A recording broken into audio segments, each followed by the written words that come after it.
দুর্নীতি এমনই একটা মহারোগ, যে রোগ সমাজের আর কোনো কিছু বাকি রাখে। এই দুর্নীতির কারণেই সমাজে সন্ত্রাস হবে, দুর্নীতির কারণেই লম্পটরা লাম্পট্য করে টাকার বিনিময়ে রেহাই পেয়ে যাবে, দুর্নীতির কারণে নিরীহ মানুষকে স্লটার করে জবাই করার পরে সে বেঁচে যাবে তার টাকা পয়সা দিয়ে। এই দুর্নীতির বহু রূপ আছে। এর বাইরে আরেকটা বড় দুর্নীতি আছে, এটা হচ্ছে বুদ্ধিভিত্তিক দুর্নীতি। বুদ্ধি দিয়ে জনগণকে ঠেকিয়ে নিজের কপাল গড়ার বুদ্ধি, এটা তারাই করতে পারে। সত্যিকার অর্থে দেশ এবং জনগণের প্রতি যাদের দায়বদ্ধতা নাই, ভালোবাসা নাই, মায়া নাই, তারা কারা? তারা আকাশে মেঘ দেখলে যারা দেশ থেকে পালায় যায় তারা। এই দেশ যদি তার নিজের দেশ মনে করত, কেন একটি ইনসাফ ভিত্তিক সমাজ গত 54 বছরে আমরা পেলাম না? উত্তর একটাই, একটা সম্পদের অভাবের কারণে আমরা এটা পারিনি। এটি হচ্ছে চারিত্রিক সম্পদের অভাব। এই চারিত্রিক সম্পদের অভাবের কারণেই আমরা দেশ গড়তে পারিনি। যারাই যখন দেশের দায়িত্বে গিয়েছেন দেশ পরিচালনার জন্য, তারা প্রথমে চিন্তা করেছেন আমার সুবিধাটা কোথায়, এরপরে চিন্তা করেছেন আমার দলের সুবিধা কোথায়। এই দুই সুবিধা মিটাতে গিয়ে তারা হাঁপিয়ে উঠছেন। এরপরে জনগণের দিকে আসলেই ভালো করে ফিরে তাকানোর তারা সময় পাননি। এই প্রত্যেকটা মানুষ বড় ভাগ্যবান ভাই, আমি তার ব্যতিক্রম। সবার নিজের বাড়ির চাইতে শ্বশুর বাড়ি ধনী, তবে ইলেকশনের আগে নয়, বিজয়ী হওয়ার আগে নয়। বিজয়ী হওয়ার আগে হয়তো বা গরিব অথবা সমকক্ষ, কিন্তু বিজয়ী হয়ে গেলেই শ্বশুর বাড়ির ধন রাতারাতি বাড়তে থাকে। বিপুল সম্ভাবনার একটি দেশ, বিপুল সংখ্যক জনগণের একটা দেশ, যেই দেশে বয়োবৃদ্ধ লোকের চাইতে যুবতীদের সংখ্যা বেশি। এইরকম ডাইনামিক পটেনশিয়াল ম্যান পাওয়ার বিশ্বের অনেক উন্নত দেশেও নেই। সম্প্রতি বিশ্বের দুইটি গুরুত্বপূর্ণ জায়গা আমার সফর করার সুযোগ হয়েছে। এপ্রিলে গিয়েছিলাম ইউরোপের রাজধানী বেলজিয়ামের ব্রাসেলস। সেখানে বিভিন্ন দেশ, ইউরোপিয়ান কমিশন এবং ইউরোপিয়ান ইউনিয়নের যারা দায়িত্বশীল ব্যক্তিবর্গ, তাদের সাথে আমাদের বসার সুযোগ হয়েছে। কোনো কোনো দেশে তাদের 42%-এর চাইতে বেশি জনশক্তি রয়েছেন যাদের বয়স 70 বছরের ঊর্ধ্বে। আলহামদুলিল্লাহ, আমাদের দেশে 35 বছরের নিচে যাদের বয়স, তাদের সংখ্যাটা প্রায় এরকম। আল্লাহু আকবার।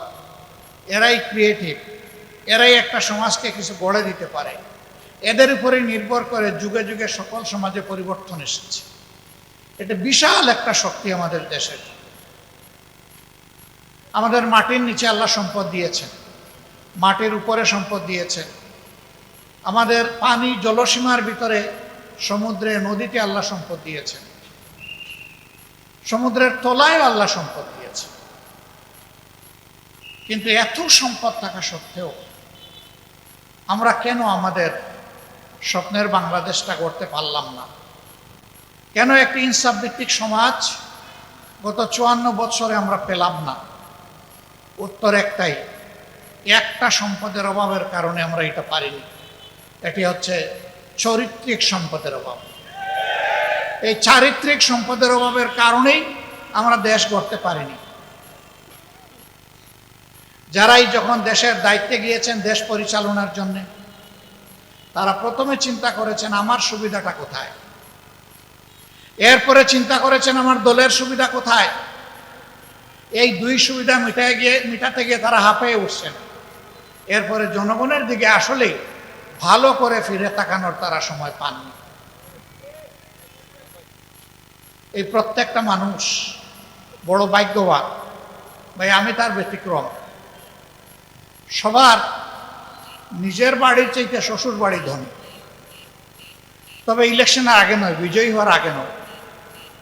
বিজয়ী হওয়ার আগে হয়তো বা গরিব অথবা সমকক্ষ, কিন্তু বিজয়ী হয়ে গেলেই শ্বশুর বাড়ির ধন রাতারাতি বাড়তে থাকে।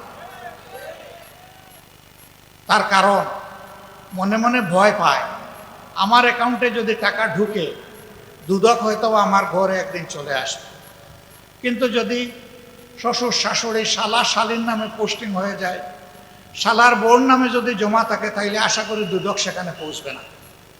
কিন্তু কপাল মন্দ থাকলে দুদক সব জায়গায় চলে যায়। এরা দুদককে ভয় করে। এই জায়গায় যদি তারা আল্লাহ তাআলাকে ভয় করতো, তাইলে জনগণের সম্পদে তারা হাত দিতে পারতেন না।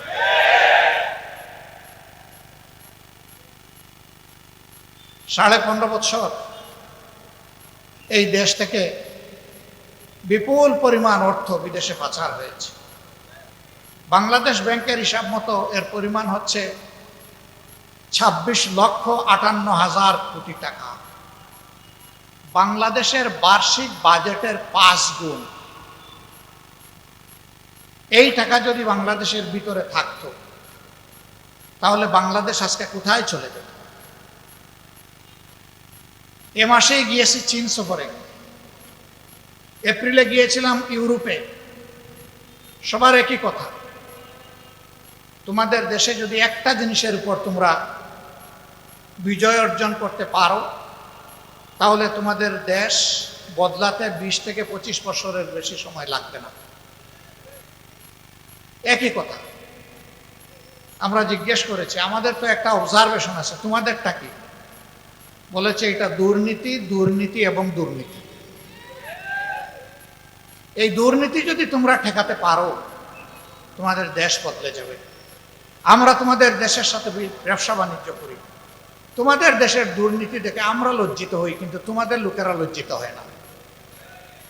এটা কি একটা জাতির জন্য লজ্জার বিষয় নয়? দুর্নীতি এমনই একটা মহারোগ, যে রোগ সমাজের আর কোনো কিছু বাকি রাখে না।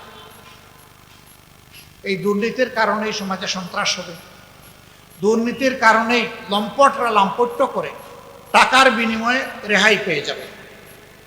দুর্নীতির কারণে নিরীহ মানুষকে স্লটার করে জবাই করার পরে সে বেঁচে যাবে তার টাকা পয়সা দিয়ে। এই দুর্নীতির বহু রূপ। এর বাইরে আরেকটা বড় দুর্নীতি আছে, এটা হচ্ছে বুদ্ধিভিত্তিক দুর্নীতি। বুদ্ধি দিয়ে জনগণকে ঠকিয়ে, জনগণকে ঠেকিয়ে নিজের কপাল গোড়ার গুণ।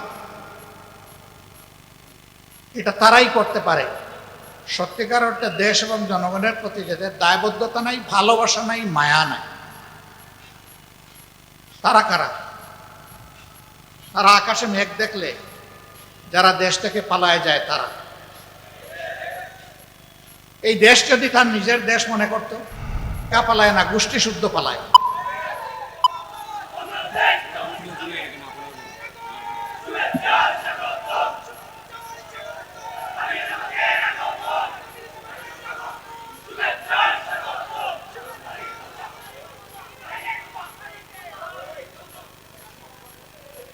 আসসালামু আলাইকুম ওয়া রাহমাতুল্লাহ। আপনারা সবাই ভালো আছেন? আমাদের সিলেটের সমাজে একটা বিষয় চালু আছে, জামাই যখন শ্বশুরবাড়ি এলাকায় যাবে তখন সবাইকে সালাম দিবে। আমি সেই সালাম দেইনি, আমি মুমিন মুসলমান হিসাবে সালাম দিয়েছি, আসসালামু আলাইকুম ওয়া রাহমাতুল্লাহ।